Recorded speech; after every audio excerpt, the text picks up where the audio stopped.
This is Radio Dawn. Siempre real y sincero, de Copenhague hasta el Caribe. Siempre real y sincero. Oh, dímelo. Say I never settle for less, triple down on positivity. Dark clouds, they come and they go all the time. My eyes on the prize, so I pay them no mind. And always giving my best. Say I gotta get up and get on my way. Leave the negativity way behind me. Say I'll never settle for less. Sometimes it seems that we gotta lose it all before we can see that nothing lasts forever. Risk it all for love. Love is from above, and all my life is for you. So I'ma live it up. Siempre real y sincero, y sincera es la música. I'ma live it up. Con amor verdadero, vamos pa'lante. Assalamu alaikum and good afternoon, everyone. You're listening to Radio Dawn 107.6 FM. I'm your host, Mashal Tariq, and of course, the Pam is here. The show is Pam's Happy Empathy Hour. So everyone knows with this, when the signature tune starts or the jingle starts, that it's Pam's show. And we have a very honorable guest here, Gils Matzel, and I hope I'm pronouncing your name right, Gils. It's Giles, actually, but you can call me anything you like. All right, no, thank you for correcting. It's Giles. I was before the show starting. I was just cross-checking with Pam. How is the pronunciation now? It's correct. You said You know, our listener love the show. Yeah. So before we introduce and start talking, as you know, when we do get the NHS on, I would like to thank the staff at the Queen's Medical Centre and also the City Hospital as well. Right. You know, and the staff, they're brilliant. I can only speak for myself again. Yes. So the staff are brilliant. Yeah. But they won't share their food with me. Oh, dear. Oh, that's great. Thank you. Thank you, Giles, first of all, for your time, making out time for us and our audience and listeners. And let me introduce Giles. He's the head of, the equality and inclusions and diversity. So he's here on a very, very important subject to discuss with us, because we know that Ramadan is approaching and it's Ramadan around the corner. So there is QMC has done some extension of time. So we'll talk on that subject. But as you know, that Happy Empathy Hour is, we always start the show is just, sharing some very important information, insightful information, which is helpful for the community and with some laughter and joy. That's why we call it the Happy Empathy Hour. Yeah. So it's like we have a smile on everyone's face, and I can see Giles is smiling already. Oh, I guess. And so is Pam. So is Pam also. So that's really great. And the other thing that I would like to say, and I keep saying this as well, when we go to the hospital, please, as a patient or whatever, try not to abuse this staff, because that is on the increase as well. Yeah, look after this staff. They're not there to be abused or shouted. They're human beings just the same as we are. So please look after our nurses and doctors and everybody else. Right. Because that is on the increase. They're attacking staff as well.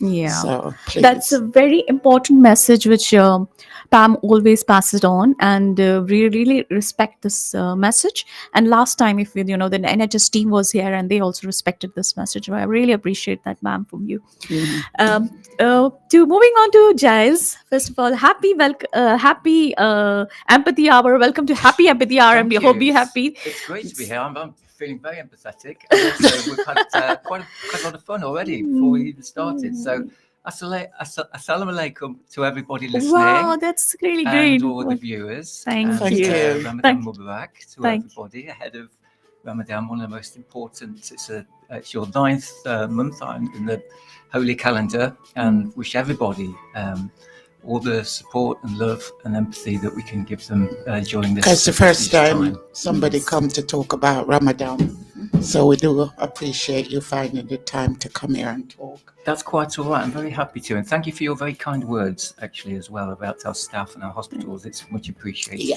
Thank you so much, Giles.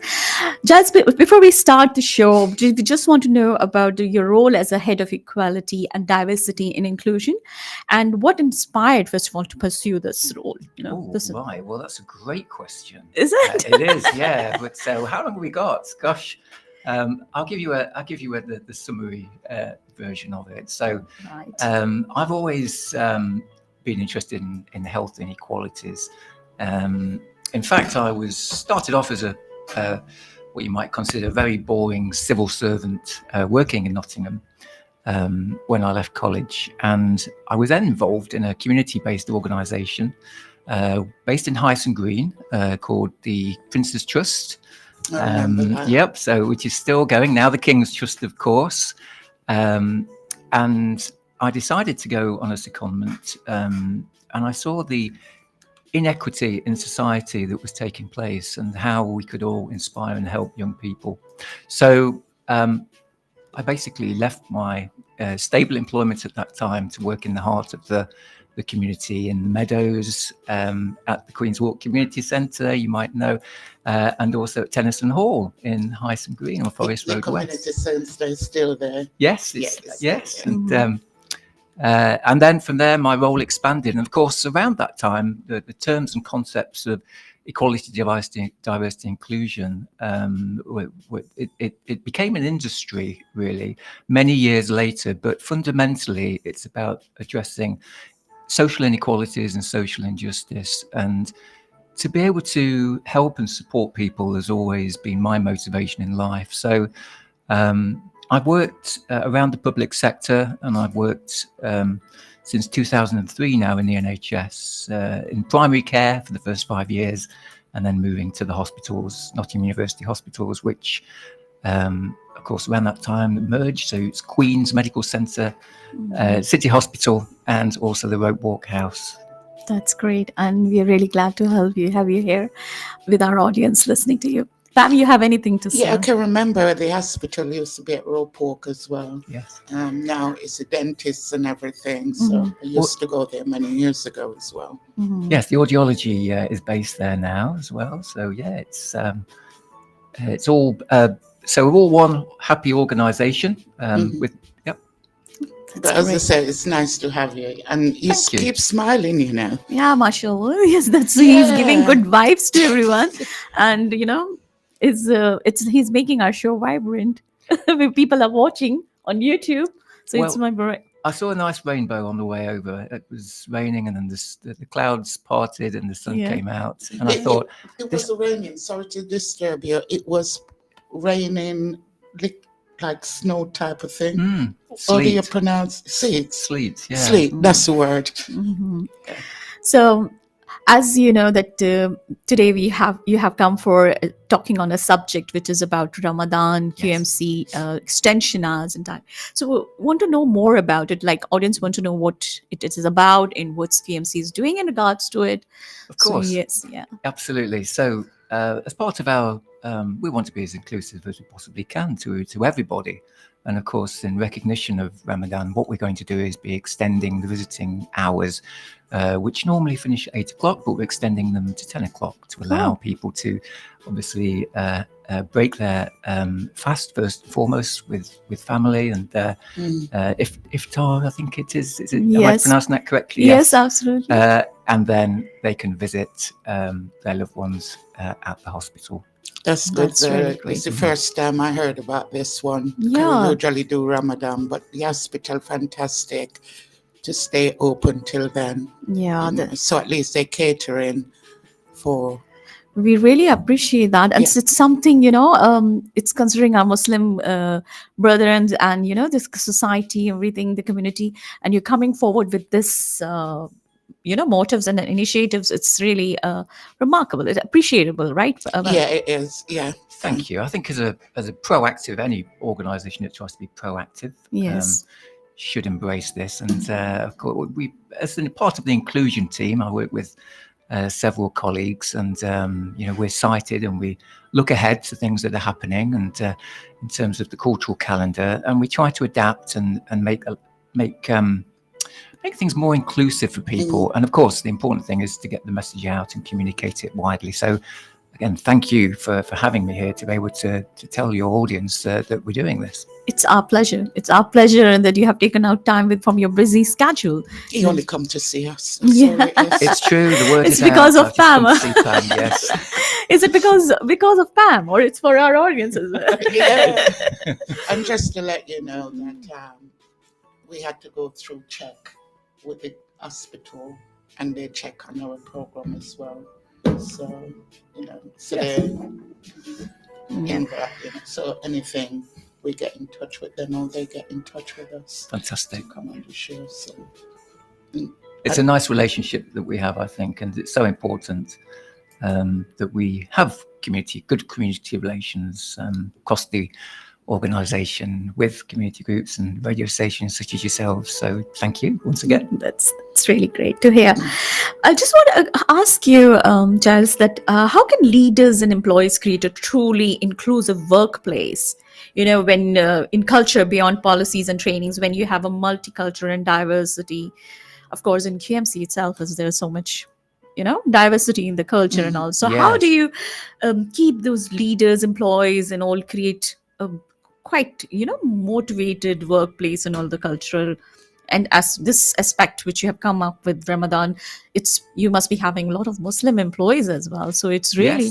Yes, we do. Absolutely, we do. And as you say, it's a very multicultural organisation, very diverse, but we support the staff. What we do know is that with the diversity of thoughts that everybody brings to the organisation, it makes it a much better place. We have a whole number of staff networks and support groups. We have a Muslim staff group as well, which advises and helps just to make sure that we're doing things correctly. And, we work in partnership, and our staff networks particularly as well. We have 5 of those, and including the Reach Network, which is the race and ethnicity and cultural heritage network, made up of staff from such diverse backgrounds, all help to support and to really, so we get things right for everybody. Yeah. But starting at, there's many aspects to this. Of course, it's fundamentally, it's around someone's values and behaviours, but this is called the Empathy Hour, and it's about being empathetic and showing compassion to people. Those are the people that we want working in our organisation. And if we can nurture that, we're on the way to being inclusive. So as you'd say, you've mentioned, yes, we have to have, because of the regulatory requirements, all of the policies, etc. But living and breathing those policies is another thing. So that's why we do training, and most recently we've done cultural awareness training and had health and fasting in Islam session. That's excellent. Yes. Yeah, really. Yeah, that's Tell us a little bit about that. I'd love to. Thank you. Well, so we've been doing this actually for a number of years, but we had we've just restarted it because we've had some changes in our chaplaincy and spiritual and pastoral care team. So we had 2 colleagues from the spiritual pastoral care team that delivered some training to all staff on the team's platform. Really well attended, and a real thirst for knowledge about how people could be supportive during this time. And so they'll take that learning, and I know that there was a number of senior colleagues on there that will then distribute that learning and cascade it out. So, I think there's an old maxim that from another organisation that I've always followed, and that's each one teach one. So when we hear something that's useful, we pass it on. That's excellent. Each one teach one. That's it's such a nice thing to hear. Yeah. But with the Happy Empathy Hour, we do not judge, we do not criticize, because we're always going through this, and we have a smile, as you can see. Yeah. Because one thing is, when you're happy, the whole world happy with you as well. Once again, thank you for coming. But I've learned something today. I didn't even know these things was happening in the hospital. Yeah, me too. Yeah. And with what we have heard, correct me if I'm wrong, that QMC, of course, the NHS entirely is facing shortage of staff. And with that, you're coming up with so many these kind of projects, and which is helping the community, extending the hours. It's really quite tough to manage with the NHS, and it's really remarkable and it should be appreciated. Of course, it's appreciable. We do appreciate, and I do, because I seem to live at the Queen's and the City Hospital. Almost every 2 or 3 months I'm there anyway. So that's how. Yeah. So I find out where they are, but I've got to go all through this check to get them on the radio as well, which is good. Do you think I could come and do some volunteer work for you then? Could you come and say that again? Sorry. Pretend you didn't hear that. We come and do some volunteer work with you. Yes. Keep the staff them busy and That'd be fantastic. patient and busy as well. Yes. Yeah. Thank you. All right, that's great. That's going hands in hands together, of course. When you need volunteers, and you have to come forward with this kind of assistance and offering. So, any success stories you want to share with us with EDI initiatives, and that have significantly impacted an organization in the community? A very kind of, if something you'd like to share with the audience or listeners, or you have it in your mind. Oh, well, there's always several projects happening at any one time. Obviously, we work to sets of objectives, and we work something called the Workforce Inclusion Strategy, which just have a community element to it. And in fact, just before Christmas, we've just appointed somebody to a community health improvement post. So that our colleague has already started to work out in the community, developing links. And that's certainly somebody that her name is Lovelin Umalo, and she would be delighted to link up with anybody and everybody, to spread the message of health and how we can work together. Of course, you mentioned, Michelle, around about the careers as well, and careers is something that we have a steady churn of staff. I mean, we're a huge employer in Nottingham, so it would be remiss of me not to say, that we have opportunities. And if people would like to look at our webpage, then they can see the links through to the positions that are available at any one time. And we'd be delighted for people to apply for positions at the organisation, including volunteer posts as well. All right, there are volunteer posts as well. Yes. That's really great. The volunteer service does a tremendous amount of hard work. They are the front face, really, of the organisation. Often the first face that somebody sees, whether it's coming off the tram or going into the main buildings, or we're a large place. You mentioned Queens as well, nearly 26 miles of corridors by itself. They all look very similar. So the most frequently asked question that we have, that people stop and ask us for, is where is this clinic or where is that clinic? And as much as we provide that information in advance, when people are quite stressed or anxious and they're trying to visit loved ones or go to a clinic for something, then there's usually volunteers that will answer those questions, as will any member of staff. But we're always happy to have applications for volunteers as well as our careers. That's really excellent, Pam, because they're doing so much, to even the volunteers. And I'm sure the audience and listeners who must be listening, there are so many people who are willing to, extend, to extend. And it's also get them out as well to do something positive. Yeah. And the other thing I would like to mention, coming up to Ramadan, I'm mad about health as well, and the fasting as well. And you're going to open till late. What would you say to people about fasting if they got health issues? Oh, well, I mean, we do know that some patients will still want to observe Ramadan.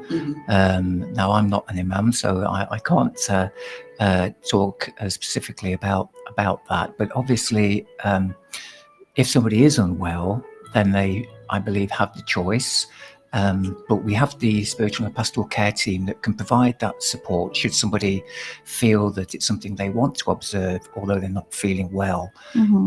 So I would suggest that on those occasions, because taking tablets and medication is so important to someone's well-being and health, and it will help them get better. But if there is a conflict of conscience, for example, then I would suggest seeking advice from an imam or from our cultural, spiritual pastoral care team. But generally, I think, I'm not an expert to talk about exemptions from fasting, but we would like to see people get better in those cases. Absolutely. Very well said, and a very, well message passed on.